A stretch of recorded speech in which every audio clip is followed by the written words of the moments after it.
ഏവർക്കും ദേവദാരുവിലെ പുതിയൊരു അധ്യായത്തിലേക്ക് സ്വാഗതം.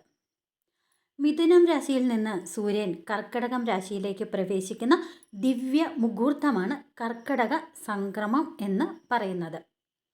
ഇത് 1200 കർക്കിടകം 32 2025 ജൂലൈ 16 ബുധനാഴ്ച വൈകിട്ട് 5:32 മണിക്കാണ് ഉദയാൽപരം 28 നാഴിക 12 വിനാഴികയ്ക്ക് ഉത്രട്ടാതി നക്ഷത്രം 3-ാം പാദത്തിൽ മീനക്കൂറിൽ കർക്കടക രവി സംക്രമം വരുന്നത്.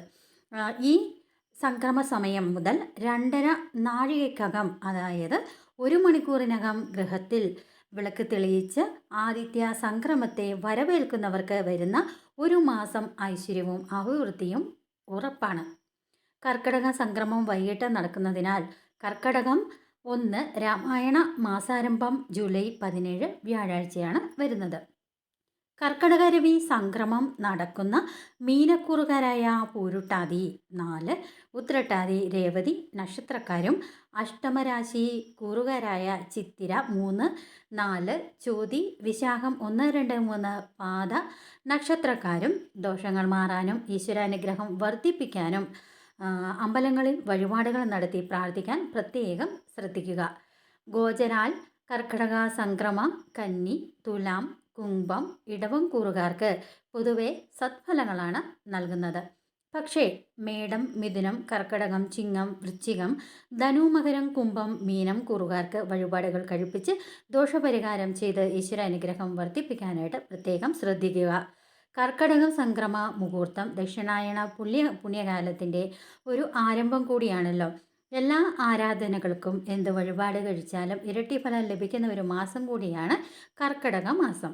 രാമായണ പാരായണവും ഔഷധ സേവയുമൊക്കെ ഈ സൽക്കർമ്മങ്ങൾ ചെയ്യുന്നതിന് പുറമെ ക്ഷേത്രങ്ങളിലെ ദർശനവും വഴിപാട് നടത്തുന്നതുമൊക്കെ വളരെ പ്രാധാന്യമുള്ള ഒരു മാസം കൂടിയാണ് കർക്കടക മാസം.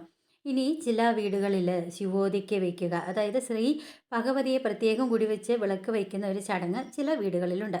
അപ്പോൾ അങ്ങനെയൊക്കെ ചെയ്യുന്നതും ദശപുഷ്പം ചൂടുക തുടങ്ങിയ ആ ഒരു പുരാണ കാലം തൊട്ടുള്ള ആചാരങ്ങളൊക്കെ അനുഷ്ഠിച്ചു വരുന്നുണ്ട്. ഈ കാലത്താണ് അത് ചെയ്യുന്നതും. സംക്രമ ദോഷങ്ങൾക്ക് പരിഹാരമായിട്ട് ജന്മനക്ഷത്ര ദിവസം ശിവക്ഷേത്രത്തിൽ ധാരയും മൃത്യുഞ്ജയ അർച്ചനയും അതുപോലെ പിൻവിളക്കും ദേവിക്ക് ഭാഗ്യസൂക്തവും നെയ്വിളക്കും വിഷ്ണു ഭഗവാന് സുദർശന മന്ത്രം കൊണ്ട് അർച്ചനയുമൊക്കെ നടത്തി പ്രാർത്ഥിക്കണം. ശിവപഞ്ചാക്ഷരി, ആദിത്യ ഹൃദയ മന്ത്രം, മഹാസുദർശന മാലാ മന്ത്രം എന്നിവ ചൊല്ലുന്നത് വളരെ ഉത്തമമായ കാര്യമാണ്. മിഥുനം 1 രാവിലെ ക്ഷേത്രദർശനം നടത്തി വഴിപാടുകൾ കഴിപ്പിക്കുന്നത് സംക്രമദോഷങ്ങളൊക്കെ കുറയ്ക്കാനായിട്ട് ഒരു പരിധി വരെയൊക്കെ സഹായിക്കും. അപ്പോൾ ഏറ്റവും കൂടുതൽ ശിവപഞ്ചാക്ഷര മന്ത്രം അതുപോലെ ശിവപഞ്ചാക്ഷര സ്തോത്രമൊക്കെ കേൾക്കുക. ഇതൊക്കെ ഈ സമയത്ത് ഏറ്റവും ഉത്തമമായ കാര്യമാണ്. അപ്പോൾ ഞാൻ ഈ പറഞ്ഞ കാര്യങ്ങൾ പ്രത്യേകം ശ്രദ്ധിക്കുക. ഏവർക്കും നല്ലൊരു കർക്കിടക മാസം ആശംസിക്കുകയാണ്. അതോടൊപ്പം നിങ്ങൾ ആദ്യമായിട്ടാണ് എൻ്റെ ചാനൽ കാണുന്നതെങ്കിൽ ദയവായിട്ട് സബ്സ്ക്രൈബ് ചെയ്യാനായിട്ട് ശ്രമിക്കണേ.